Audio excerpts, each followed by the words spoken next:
Good day, class. My name is Marquila Vance. Today I will be discussing social issues and how it relates to drug abuse. But first, I want to jump into what is social issues.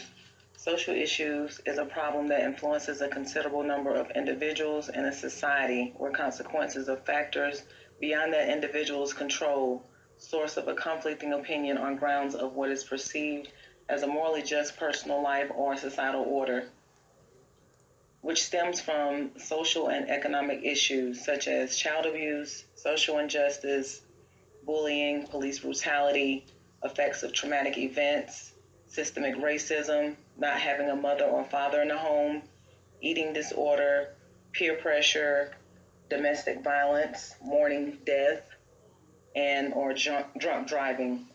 Those are just a few of social issues. What is drug addiction? Drug addiction, also known as a substance use disorder, brain disease, which is where an addict becomes dependent on a drug. The addict uses it despite having full knowledge of its harmful effects on health. It's a brain disease because it changes the structure and the functioning of the brain. The addicts have strong cravings to abuse the drug. They also have impulsive behavior to obtain the drug, which sometimes, most times, lead them to jail. It's impossible for an addict to control the drug intake.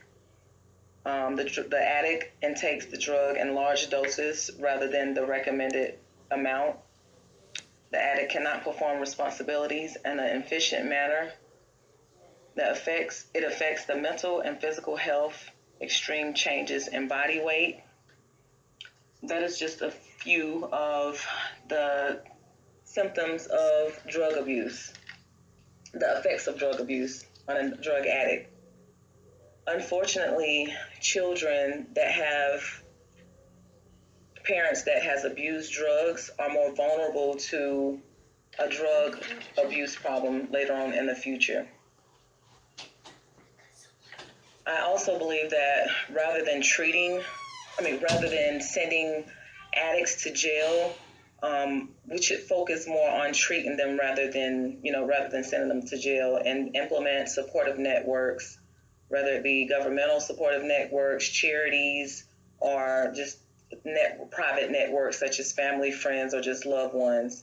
I believe this would cut back on some of the mental illness which leads up to the drug abuse, and the social issues which leads to mental illness. Mental illness, I believe, leads to drug use in most cases, and poor populations, underprivileged people, such as the color. Such as the black and brown people. I believe, which is where drug abuse and incarceration is more prevalent in those populations as well. Um, yeah, so I just believe, instead of being so quick to throw addicts, drug abuse users into prisons and jails, focus more so on treating them, getting them the supportive networks, the mental health treatment that they need, and the drug abuse treatment that they need to eliminate some of the problems in society today. So those are my opinions. That concludes my podcast for social issues and how it relates to drug abuse. Thanks so much.